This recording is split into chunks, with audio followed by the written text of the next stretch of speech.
On se retrouve pour un autre preview pour ce qui est des séries 2023 de la LNH. Et cette fois-ci, on s'en va du côté de l'Est, plus particulièrement dans la division Atlantique, où nous allons nous attaquer à la série des Maple Leafs de Toronto contre le Lightning de Tampa Bay, épisode 2!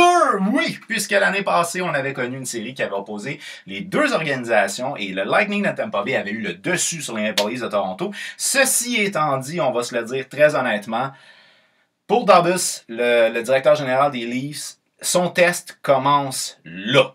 S'il ne passe pas encore une fois la première ronde des séries éliminatoires, c'est certain que ce gars-là se va mettre dehors. Il n'y a aucun doute à avoir là-dessus. Du côté des Maple Leafs de Toronto, un petit fait anecdotique que j'ai trouvé fort sympathique, c'est que tout récemment, on a entendu le nouveau gardien de but qui est Samsonov, qui nous arrivait de Washington, a été mentionné qu'ils avaient la meilleure organisation de la Ligue. Vous pouvez vous dire, ça met une pression sur les épaules des Maple Leafs, mais en même temps, il essaye peut-être de booster la confiance des Maple Leafs qui, année après année, ont de la difficulté à passer la fameuse première ronde.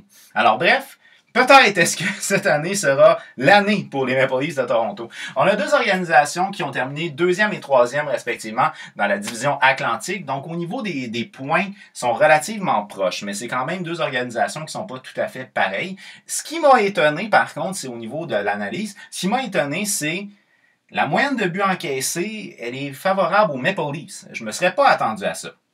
Alors bref, on y va avec l'analyse. On va commencer du côté des Maple Leafs de Toronto. Cette saison, 50 victoires, 21 défaites, 11 défaites en prolongation pour un total de 111 points.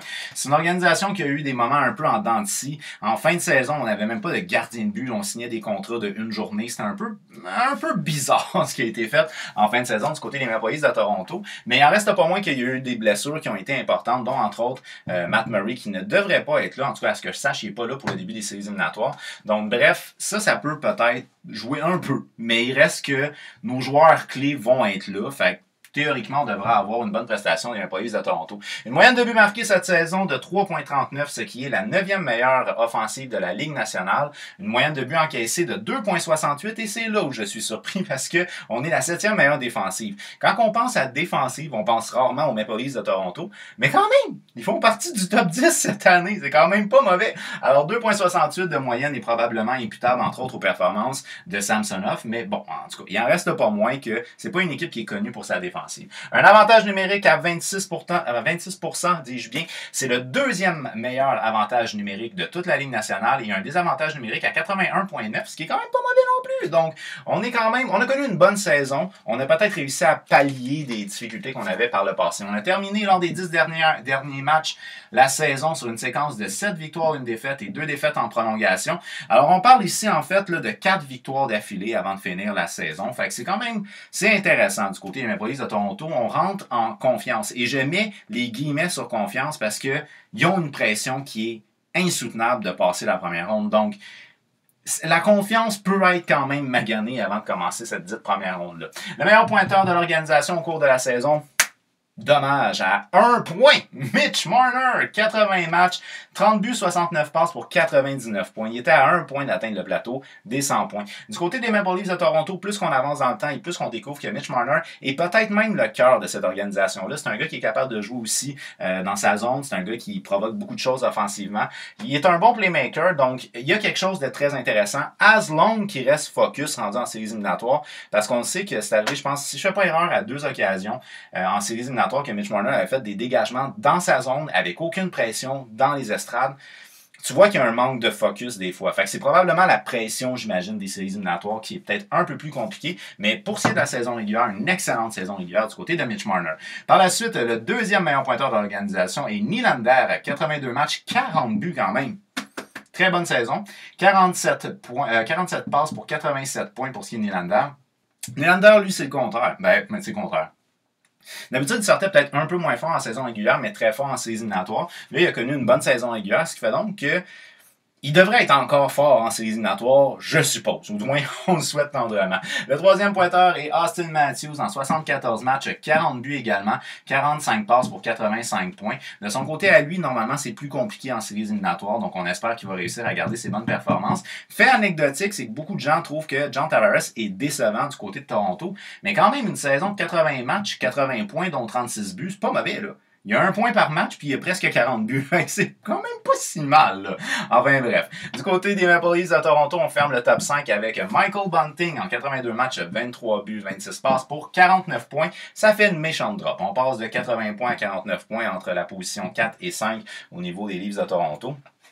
Mais bon, c'est une organisation qui a quand même majoritairement un certain core de joueurs, excusez-moi, qui fait la production offensive majoritaire. Fait que c'est pas vraiment tant surprenant que ça du côté des Leafs de Toronto d'avoir une drop de 80 à 49.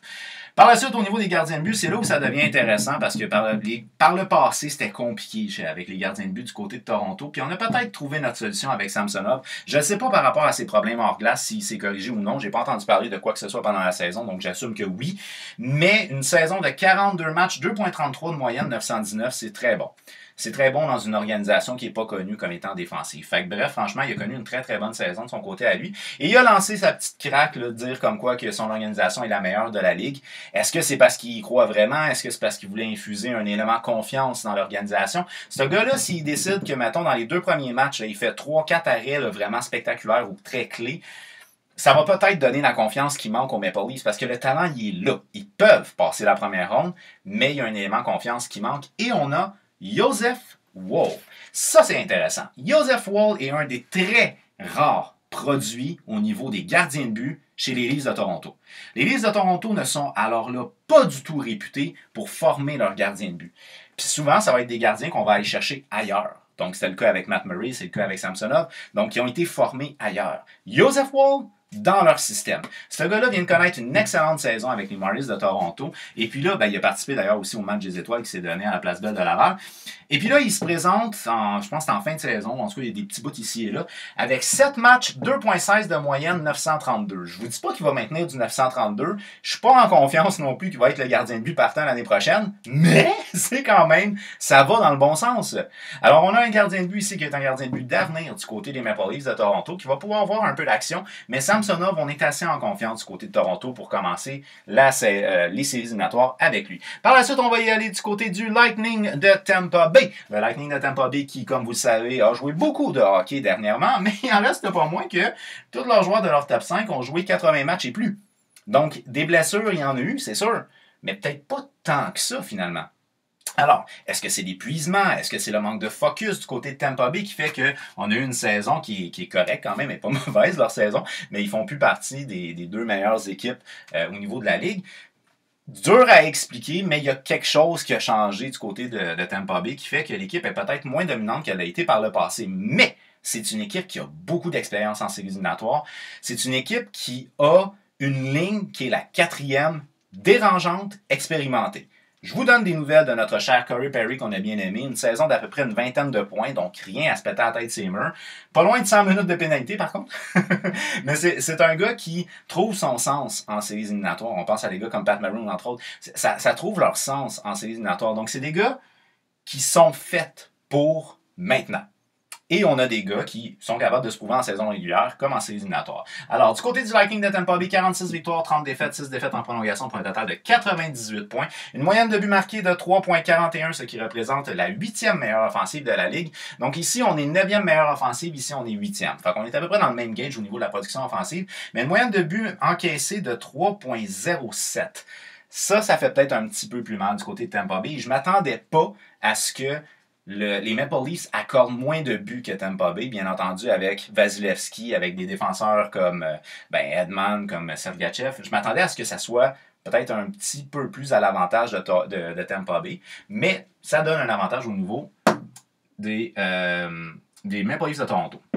Un avantage numérique à 25,4%, ce qui est quand même relativement bien, et un désavantage numérique à 79,7%. Au niveau des unités spéciales, le 25,4-26, je pense pas nécessairement que c'est ça qui va faire pencher la balance là, dans cette série-là. C'est l'élément confiance, je pense, qui peut tout changer. Parce que si du côté de Toronto, on joue puis on shake un petit peu, on va l'échapper face à une équipe expérimentée comme le Lightning de Tampa Bay. Mais le Lightning de Tampa Bay, par contre, peut-être qu'ils sont fatigués avec les années, ils ont joué beaucoup de matchs, entre autres saison régulière puis séries éliminatoires, c'est possible. Le meilleur pointeur du côté du Lightning de Tampa Bay cette saison aurait été Kucherov, 82 matchs, 30 buts, 83 assists pour 113 points. Une très bonne saison au niveau de la production offensive pour ce qui est de Kucherov. Le deuxième, Braden Point, 82 matchs, 51 buts. Wouh! quand même, on a franchi le cap des 50 buts du côté de Brayden Point. 44-6 pour 95 points. C'est là que je vous dis, tu sais, Stamkos, 81 matchs. D'habitude, Stamkos, il se blesse souvent, mais là, il a joué presque la saison complète. 81 matchs, 34 buts, 50 passes pour 84 points. Donc, on a 3 gars qui jouent à au-dessus de 1 point par match. C'est quand même très intéressant ce qu'on a ici du côté de Tampa Bay. Mais si on regarde ici du côté de Toronto, on n'a pas non plus à être gêné au niveau de la production offensive. Le 4e meilleur pointeur de l'organisation est Eagle avec 81 matchs, 30 buts, 34 passes pour 64 points. Et finalement, on ferme avec le Québécois Alex Killorn, 82 matchs, 27 buts, 37 passes et 64 points. Dans le cas de Killorn, on a presque atteint le cap des 30 buts cette saison. Je vous donne des nouvelles aussi d'un ancien du Canadien de Montréal, notre cher Sergachev, qu'on a obtenu dans la transaction de Jonathan Drouin. On s'auto-flagelle.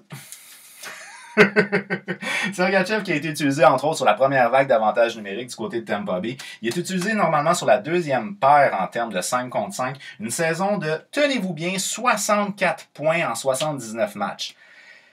Franchement, c'est une très bonne saison pour ce qui est de notre cher Sergachev. Victor Hedman n'est pas tellement loin avec 49 points en 76 matchs. Donc, du côté des gardiens de but pour Tampa Bay, ça a été une saison qui était peut-être pas nécessairement une des saisons les plus performantes là, pour ce qui est de Vasilevskiy. En 60 matchs quand même, on s'entend que gardien de but partant a quelque chose de rare. En 60 matchs, 2,65, 915 d'efficacité. Ce qui est quand même très bon du côté de Vasilevskiy. Mais il va falloir qu'il fasse le petit peu de plus pour qu'on aille loin en série. Ça, on compte beaucoup sur Vasilevskiy. Et par la suite, Brian Elliott, qu'il ne faut pas utiliser en séries éliminatoires du côté de Tampa Bay. 22 matchs, 3,40 de moyenne de buts accordés et 891. C'est pas quelque chose qui te met en confiance du tout un coup que tu es en séries éliminatoires. Donc, on a 2 organisations qui sont capables de se confronter au niveau autant des unités spéciales, au niveau de l'attaque, léger avantage au niveau défensif pour ce qui est des Maple Leafs de Toronto. Mais entre vous et moi, l'élément clé de cette série-là, confiance. Alors, est-ce que les Leafs vont finalement passer cette première ronde-là contre une organisation de Tampa Bay qui est plus le train qu'ils étaient en 2018-19, donc peut-être un peu fatigué? Moi, je pense que oui. Alors, j'y vais avec une victoire des Maple Leafs de Toronto en 7 matchs. Ça va être une série qui va être épouvante pour nos chers Ontariens, mais ils auront le dessus sur la puissance qui est quand même le Lightning de Tampa Bay. Alors, d'après vous, qui va remporter cette série-là et en combien de matchs? Faites-le moi savoir au travers des commentaires. On n'oublie pas, on s'abonne à ma chaîne YouTube et puis on active la petite cloche puisqu'il y a d'autres previews qui s'en viennent pour les séries éliminatoires 2023. Puis la coupe n'est pas encore gagnée, hein? Fait qu'on en a encore une coupe à faire. Alors, sur ce, un grand merci d'avoir regardé cette vidéo et on se revoit très prochainement.